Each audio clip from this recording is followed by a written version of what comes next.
কোনো ধর্মই খারাপ কথা বলে না, কিন্তু মুসলিমরা কেন অন্য ধর্মের লোকদের ইসলাম গ্রহণ করতে বলে? বোন, আপনি বললেন সব ধর্মে ভালো সব কথা থাকে, কিন্তু মুসলিমরা আমাকে ইসলাম গ্রহণ করতে বলে কেন?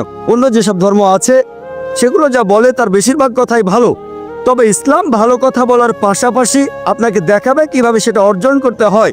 আমি উদাহরণ দিয়েছি, সব ধর্মই বলে চুরি করো না, ইসলাম একই কথা বলে, তবে ইসলাম দেখিয়ে দেয় কিভাবে সেই অবস্থানে যাবেন যেখানে কেউ চুরি করে না। যাকাত দেন, সাহায্য করেন, এরপর কেউ চুরি করলে তার হাত কেটে ফেলেন, তাহলে চুরি করা বন্ধ হয়ে যাবে, কোনো অপরাধ থাকবে না। এজন্যই আমি বলেছিলাম যে ইসলাম ভালো কথা বলার পাশাপাশি আপনাকে দেখিয়ে দেবে কিভাবে সেটা অর্জন করতে হয়। যদি সর্বশক্তিমান আল্লাহ যে কোনো কিছুই তৈরি করতে পারেন, কেন তার সমস্ত পৃথিবী তৈরি করতে 6 দিন লাগলো? বোন প্রশ্ন করলেন যে আল্লাহ যদি যে কোনো কিছু সৃষ্টি করতে পারেন তাহলে কেন 6 দিন সময় নিলেন? বোন, আল্লাহ যদি চাইতেন একদিনে সৃষ্টি করতে পারতেন, তখন আপনি বলতেন যে কেন একদিনে তৈরি করেছেন, 6 দিনে কেন নয়? কারণ আল্লাহ 6 দিনে এটা বানাতে চেয়েছেন। কোরআন বলে যে আল্লাহ যা ইচ্ছে করেন তাই সৃষ্টি করতে পারেন। অনেক আয়াত আছে, আল্লাহ বলেন কোরআনে সূরা আলে ইমরান অধ্যায় 3 আয়াত নম্বর 59, إن مثل عيسى عند الله كمثل آدم خلق من تراب ثم قال له كن فيكون।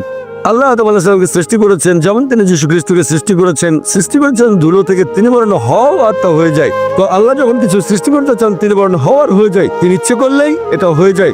আল্লাহ যদি ইচ্ছে করেন আপনি 9 মাস পরে জন্মাবেন, তাহলে আপনি 9 মাস পরে জন্ম নেবেন। আল্লাহ যদি চান 1 সেকেন্ডে, তাহলে মাত্র 1 সেকেন্ডেই। তো আল্লাহ চাইলেন যে তিনি কোনো কিছু 6 দিনে সৃষ্টি করবেন, তাই তিনি করলেন। পৃথিবীতে অনেক মানুষ ভুল কাজ করছে, আমার ভাবতে খুব অবাক লাগে, এতগুলো মানুষ দোজখে যাবে?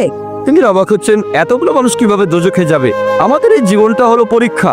আপনারা যদি ভালো করে দেখেন যে নিচু গ্রেডের পরীক্ষাগুলোতে বেশিরভাগ ছাত্র পাশ করে, তবে উপরের লেভেলে গেলে সেখানে পাশ করাটা কঠিন।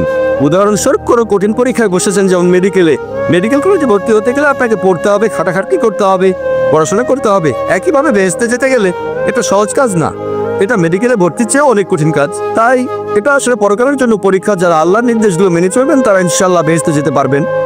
আশা করি মনে উত্তরটা পেয়েছেন।